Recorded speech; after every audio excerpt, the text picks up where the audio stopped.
Steve. Good evening here. I think where you are, it's still good morning or good afternoon. It's just morning still, yeah. We're heading into the afternoon. Okay, lovely, lovely. So Steve, today we are talking about a very important topic about how do we build a business which can be built on automation and doesn't break you, right?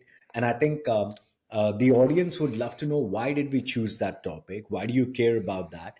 And I think your background and your previous history in business would be very, very contextual for that. So why don't we start with that and we go on from there? Yeah. Yeah, sure, no problem. You want to know about my background, then that's fine, I can do that. I mean, for me, obviously I'm from South Wales, from the UK, so I'm based just the other side of Cardiff. I mean, Wales is famous now because certain Hollywood celebrities have made a football club famous. It's known all over the world now, which it wasn't originally. But yeah, I was brought up in a council estate in South Wales, not a particularly great place to be brought up. But I joined the armed forces when I was 19, so I joined the Royal Navy when I was 19, and I got into IT. If you can imagine, when I was leaving the forces at 1998, this thing was changing the world called Windows 98. You remember that, Gaurav? Yeah, a long time ago. Long time ago. So I decided to get into IT and telecoms for my sins. I established a small business myself, bootstrapped it from nothing in 2005, and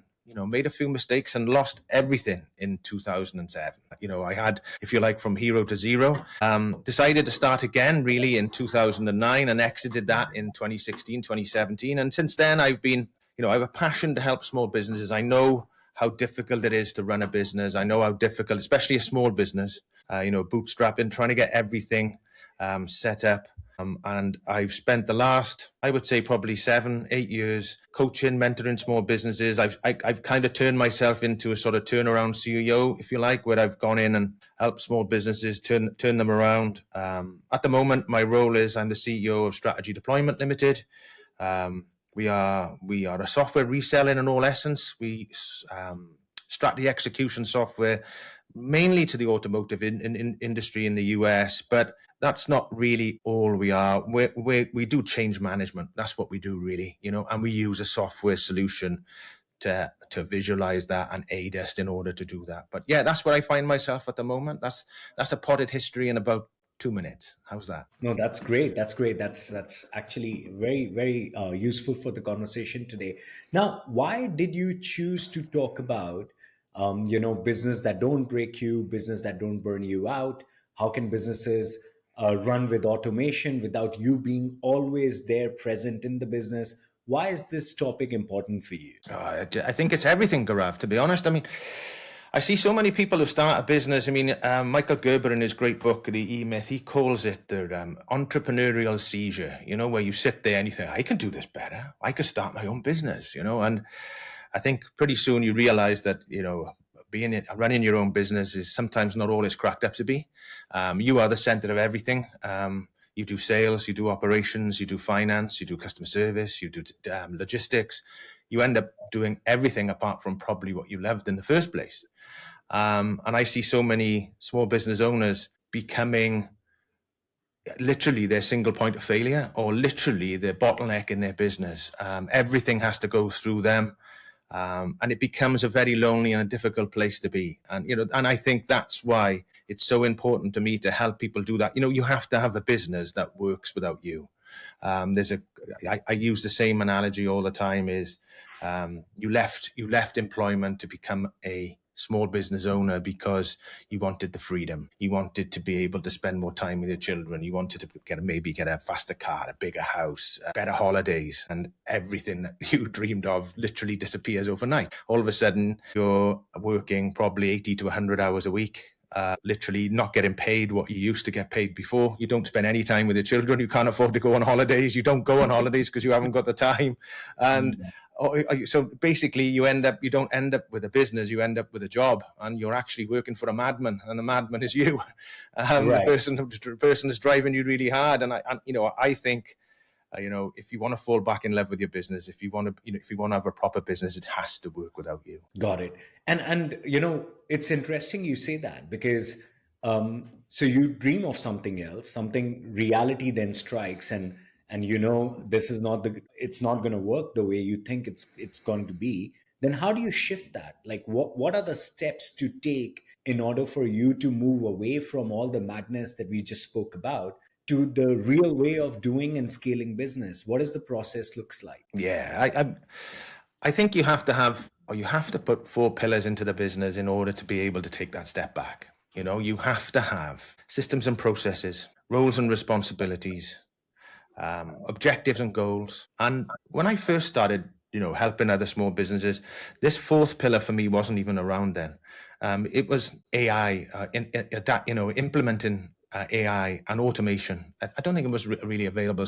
That pillar has sort of come on board in the last really 12 months, if you like, 12 or 18 months, where we've seen the rise of AI and how it's, a lot of small business owners are hearing it. They're seeing it on socials. They're hearing about it on the news. Everywhere. You can't get away from it. It is changing the world. And a lot of small business owners don't even know where to start with that. They have no idea. I think that's important, but also the fundamentals of business is definitely systems and processes, roles and responsibilities, and setting good objectives and goals. Bringing in the right people, empowering them, and letting them fly. Letting them fly. Nothing worse than a micromanager who's going to watch over them all the time. Got it. So let's talk about the three pillars. Then we'll come back to the fourth pillar, and actually the fifth thing that you talked about, the people and how to manage them, is also very interesting. Yeah. For me and what we do at JOP as well. So, but we'll talk about that later, right? So three pillars: systems and processes, roles and responsibilities, organization goals. Business goals or organization goals, and how do you go about the objectives around that? So, Yeah. is there a sequence? Like, do you take one before the other?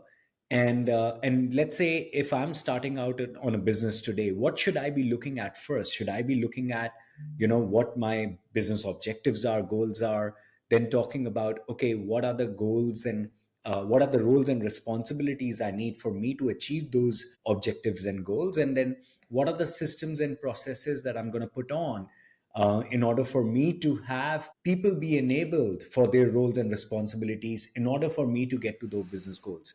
I just want to get a little more like deeper into those pillars, please. Yeah, of course. I mean, Gaurav, there's thousands and thousands. I think it's something really incredible. I think in the UK alone, there's around about 4 million businesses that don't employ anybody. They literally just have one, the owner or the founder just running them, and that's fine. There's lots of businesses that run really well with that.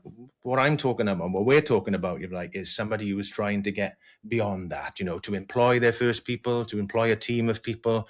Some businesses I've been involved with, and yourself have been involved with, where they just sort of take off. And all of a sudden you've got a team around you. And I remember sitting there when I had, 7 million revenue and I had 30 odd staff. And I just remember sitting there thinking, I'm out of my depth here. I don't know what I'm doing, and I was just making it up as I go. And these pillars that I talk about are the things that, you have to put in. Sometimes you put them in by accident. Other times, all of a sudden, they you're intentional about it. But for me, you ask where you start. And for me, I think you have to start with you have to have a vision. You have to know where you're going. There's a great thing about, if you don't know where you're going, any road will get you there. So I think, you have to understand where am I trying to get to, even if that's the next 12 months or even the next 3 months. But at least if you know where you're going, you can at least set a course, of where you're trying to get to. So start with that first. But I think the big thing for me is, especially when you're running a small business, and Gaurav, I'm sure you can remember this, when you're looking to take on your first employee or your first team, it can make or break you. If you get the wrong people in, you recruit for the, you just get that recruitment wrong, you don't get the culture right, I think it can literally break you. And for me, I think making sure you understand what everybody is responsible for and what their role is within that, so how they're going to take you to where you're trying to get to, I think that's the first step. So first of all, set the vision where you're going, then talk about the roles and responsibility. I think as somebody who tries to lead teams, it's much easier if you can explain to the person what success looks like in their role. So when they go home, if they worked a long week, when they get home on a Friday to their family, they can sit there and think, it's been a great week this week. I've achieved what I set out to do. And also what I achieved is getting us closer to where the company, the organization is trying to get to as well. Yeah. And I think without that clarity and without that alignment, which I know JOP helps with massively, But without that, everybody can be pulling in different directions. If some people could be working really hard, but actually doing the wrong things. If you Sure. don't have that clarity right at the start with roles and responsibilities, then it's very difficult to set objectives and goals from there. Very difficult. So yeah, that's what I would say to start: roles and And responsibilities. this connects with me so much, Steve. Like, I've been an entrepreneur now for about 24 years, and I've been doing businesses since the age of 19. And what I've seen is that people can work extremely hard and not achieve it, or not achieve Absolutely. what they want to achieve. And a lot of times it's not about their intent, or it's not even about the macros of how hard the business environment is. It is about how they put the three pillars that you spoke about correctly in their journey. Even if it's done too late, I think it just burns people out before they can even taste the success. So I think it's extremely important getting what you are saying right. Now let's have the conversation on people, right? So let's say I am now getting some traction. I started as a solopreneurship, and now I'm building up the team. How do I hire my first employees? What are the reasons, or what are the things that I look for while hiring my first employees in my team? That's a really good question, actually. I've got I've got a way of, I think when you're taking on just think about your first employee, when you take on your first employee, right? What do they do? What's the best person to take on straight away, right? So I always, it's not a very nice way of putting it, but I always say, for want of a better word, Gaurav, make your shit list. Okay. And that sounds awful, right? The things that you don't like to do, that the stuff that drags you away from what you're really good at. So as a small business owner, I may be great at selling. I'm the best person maybe to sell this what we do, but I'm stuck doing all this admin stuff in the background. The stuff that really takes away my energy. I lose my mojo when I have to do it. So find all the things that you don't like to do. But what you don't like to do, someone loves to do. There's someone out Mm. there that actually loves to do what you hate to do, and write all those things down. And that becomes your first job description. That becomes your first role. And, the job description, a really strong job description of that person. I need you to do this, how you do it.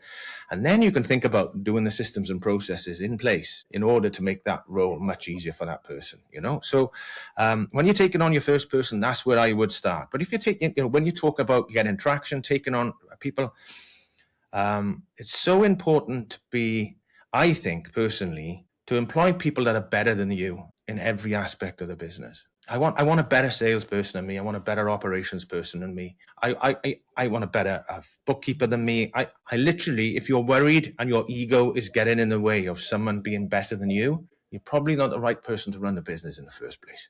Lovely. Yeah. I think it's so important that you employ the best people that you can possibly get in their role. And as I said, give them the understanding of what that role is and what they're responsible for. Again, putting those systems and process in place so you can feel comfortable that it's getting done the right way. And then let them go. Let them go. I think Christian Horner, the boss of Red Bull, he obviously just left the Red Bull Formula One team. That's exactly what his philosophy was for turning Red Bull into a drinks company into a Formula One winning team. He said, employ the best people you can, give them a structure in order to thrive and get out of their way. And I think that's a great way of looking at it. I think it's so beautiful, Steve, that we're talking about this because, we always think hard that when things don't work out, we always look at the outside that it did not work because of A, B, C, X, Y, Z reasons, right? And they're usually, we say, not in our control. But just having to follow these simple things that we're talking about today, we can know that we are in control. If things don't work out, 85% of the time we are in control. And if we do things right, then the chances of or probability of success is much higher. If we have the clarity, if we can cut the noise, if we can identify what are the roles that I want people to play early on, if I can bring about the structure, I can bring about clarity on the roles responsibility, I can define the goals very well, I can align people with that, the probability of success is much higher. So I think that's extremely powerful. Yeah. And then what you talk about, like, hire the right kind of people, have structure, but don't micromanage.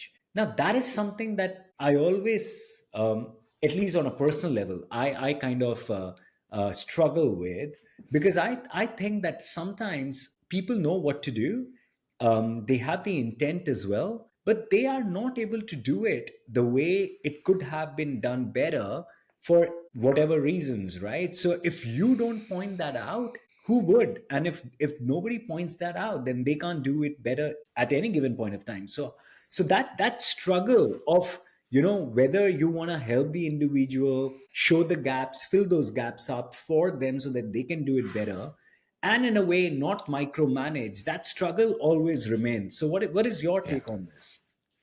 Yeah, I mean, that's a great point. Yeah. So I think the delegation or the handing over the responsibility to someone is always hard. Yeah. And how many business owners have I heard or you heard where they say, oh, nobody does it as good as me?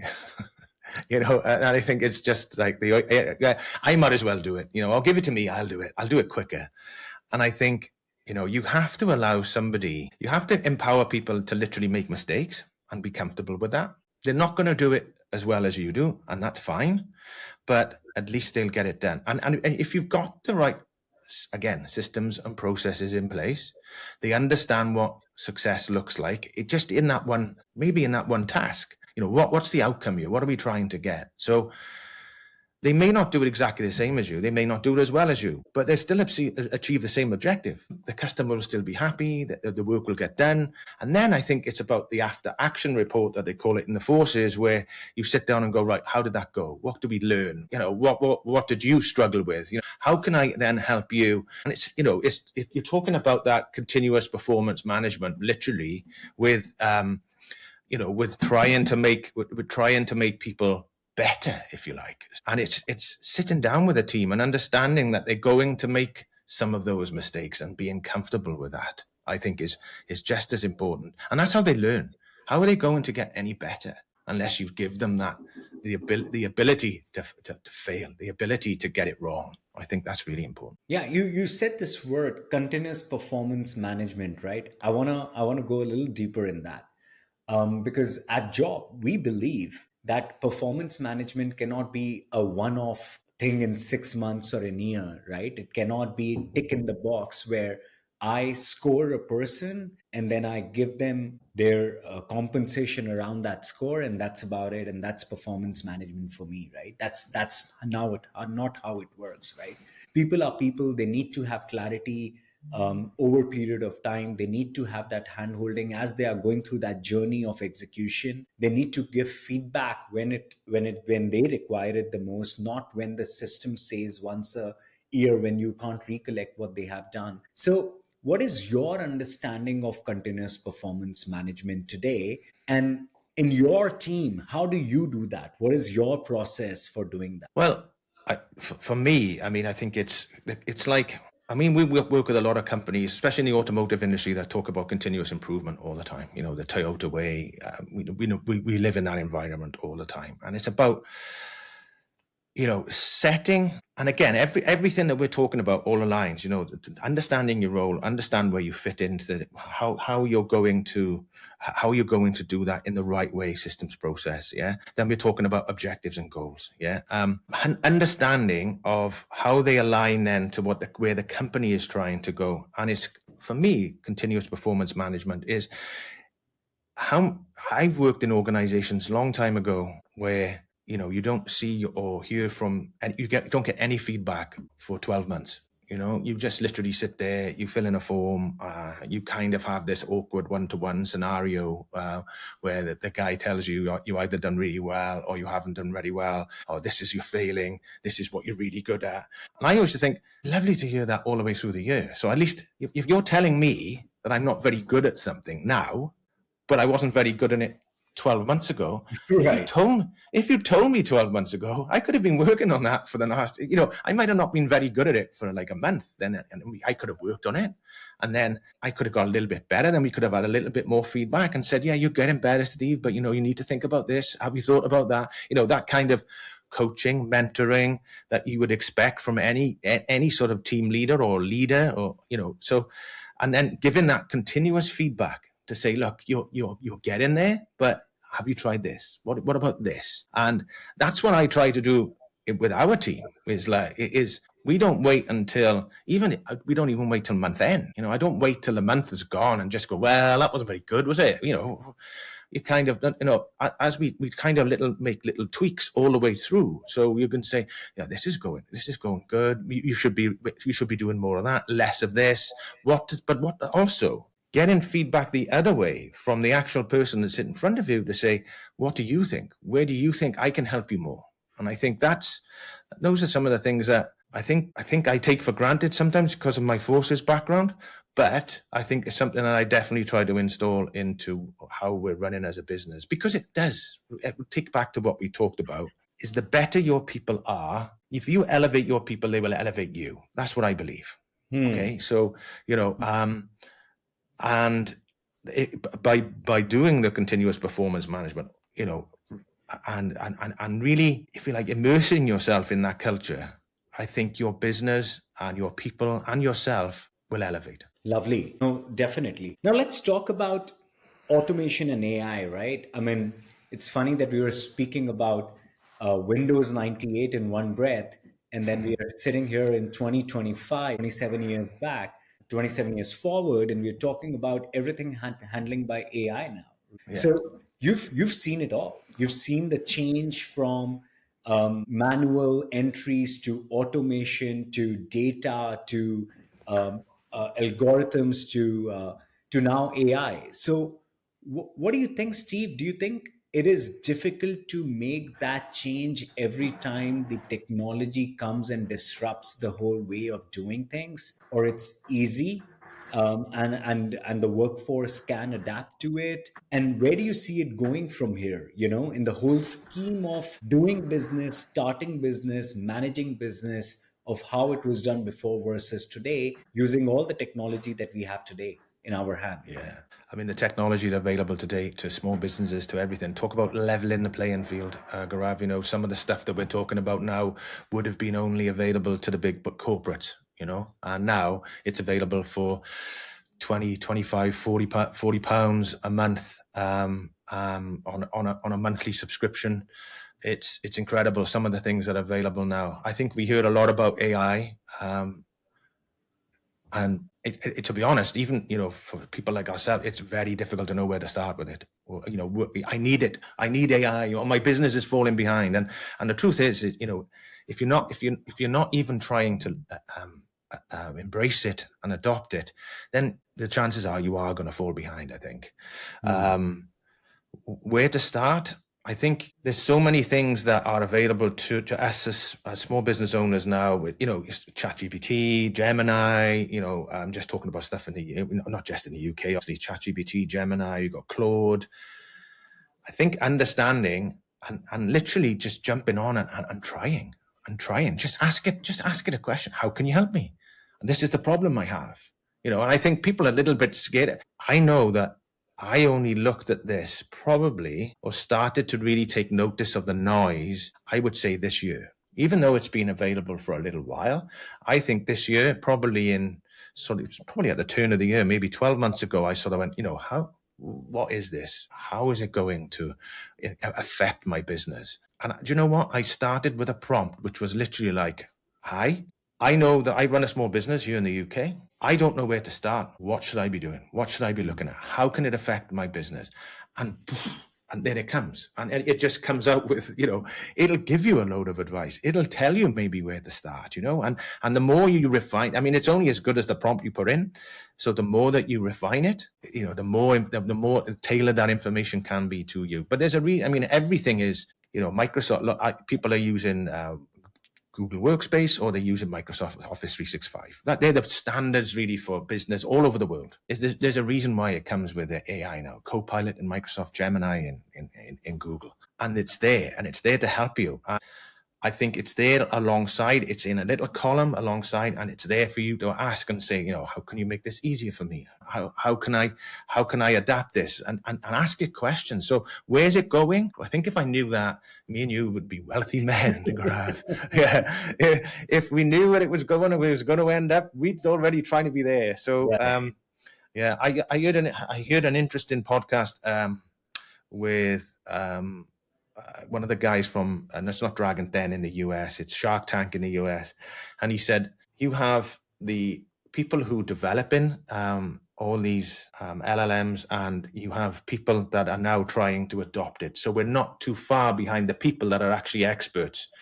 We are literally just chasing their tails, trying to find out how it works. And as long as you're embracing it, you're not that far behind. It's not as if you're coming onto the planet and picking up a computer for the first time and wondering where it started. We are picking up this AI as it develops itself. It's incredible to watch the speed of how things are changing and adapting every single release of. I think Gemini just released 3.0, and then ChatGPT comes out with something else, and then Claude comes out with something else.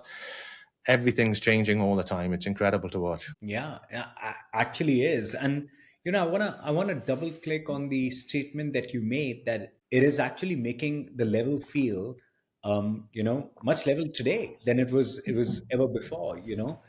Before, you needed to have a workforce of a 10 people for you to do those jobs. Today with AI, you can do it with one person. You don't need the Yeah, extra nine. It's good because you don't need the capital to even hire those yeah. resources in order for you to compete with someone who has the capital to do so. Which also tells me that there is going to be a huge supply, right? Today, if there is no barrier to entry, capital is not a big barrier to entry now for starting a small business than what it was before. If that's the case, which means that the competition is going to be much fierce, which means that there are going to be many people jumping into a solopreneurship or an entrepreneurship journey than it was before. Do you think that it's going to get harder for people to be successful now than before? And, they would be better off maybe going back to work and working for someone because, just the probability of success is much higher. What is your take on this? I think it's probably never been a better. I mean, it's hard. Running a small business is hard for lots of different reasons in different countries, for different, taxes, all that kind of stuff, governments, for the political environment, it's tough, right? But I think, with access to all these, all this information and all this automation and all the AI that is available to us now, and as you said, Gaurav, there's 14-year-olds millionaires now because they started something from their bedroom. So it's probably never a better time to start a business. That doesn't make it any easier, I don't think. Good. Yeah. But what I will say, Gaurav, for anybody who's out there thinking, how do I? I think the hardest part is knowing where to start. And the one thing I think limits not just small business, but every business is time. Time to invest in understanding how it can work and how to adapt. Because all this tech stack, all these software packages and SaaS products are available to everybody now. Everybody. But that's not the genius of it. The genius is linking them all together and understanding how they can all complement each other, and how can you automate the flow of the information between each product that you're using. I'll give you a good example of something that we've been working on. My background when I left, obviously as a small business owners, sales. Every business on the planet needs sales. Without sales, you have nothing. It doesn't matter how good your product is, how good your strategy is, whether you're doing continuous performance management, if you set good goals, it doesn't matter. If you can't get anybody to buy your product, you're dead in the water. So we looked at that and thought, well, the old-fashioned way of doing sales was jumping on LinkedIn, messaging people, or trolling through the internet to try and get telephone numbers, making cold calls to try and get someone on the end of the phone. And then, it's hugely laborious. It's hard work. There's a lot of no's involved. All that cold calling stuff, that's still relevant, but it's so hard to do. And it's so hard. People are clever about hiding numbers, hiding emails, changing, to get contact details with people becomes increasingly difficult. I think I've got one of these mobiles that everybody has. In the UK now, you have a service which screens all your calls now. So it literally will, again, it's AI driven. So it'll screen your call saying, why are you ringing? And then it'll send me a text to say, oh, Gaurav is ringing and he wants to speak to you. Okay, great. I'll take the call. Yeah. But, how hard is it then to get through to people? So we've got to think a different way. So what we've tried to do is come up with a way where we're now, not just the way that we're doing it, but scraping the internet for data, but not just data, it's people that are engaging with your product, engaging with, so for example, We talked about continuous performance management. We've talked about objectives and goals. So people that are engaging on social media, maybe on LinkedIn or TikTok or wherever they are, wherever they live, and they're engaging with that sort of content. And then been able to scrape that to understand who they are, what company they work for, what's their email address, what's their LinkedIn URL. So in other words, you have that. And then using AI to help you, not to take all the workload off you, but to help you to generate personalized content that can be sent directly to that person, engaging in the issues and what they're talking about on a day-to-day basis. So to meet them where they are. And that's a great example of a use of AI. But for a small business owner who's sitting there, as we talked about right at the start, working 80 hours a week, maybe with a team of 3 or 4 people, probably turning over less than £1 million, where do you find the time to do that? Where do you find the time to think, okay, well, I'm going to need this package to do this, then I'm going to need this package to do that, and how does it work all together? You end up just going, you know what, I'm just going to leave it. I just keep doing what I do. And I think that's the problem that a lot of businesses are facing right now, is finding the time. Interesting. I think we covered some great points today, Steve. And to anyone who's trying to break into a new business and trying to make it successful, I think this podcast is going to be a great resource for them to reflect upon a few things. So thanks for that, Steve. Really appreciate it. Before we leave, any last thoughts that I may have not covered, or anything that you would like to speak about? No, Gaurav, for me, I mean, thanks for the invite to come on it. I watch the podcast and see the podcast all the time. It's great. It's really helping businesses of all shapes and size. Obviously yourself based in India. I mean, the UK, obviously with us here. So no, thanks for your work and trying to help and champion the cause of us business owners. It's not easy, but yeah, anything we can do to help. But for me, I think we've stressed enough roles and responsibilities, systems and processes, objectives and key results, or objectives and goals, and having a go at automating and involving AI into the system, into your business is going to help. Perfect. Thank you, Steve.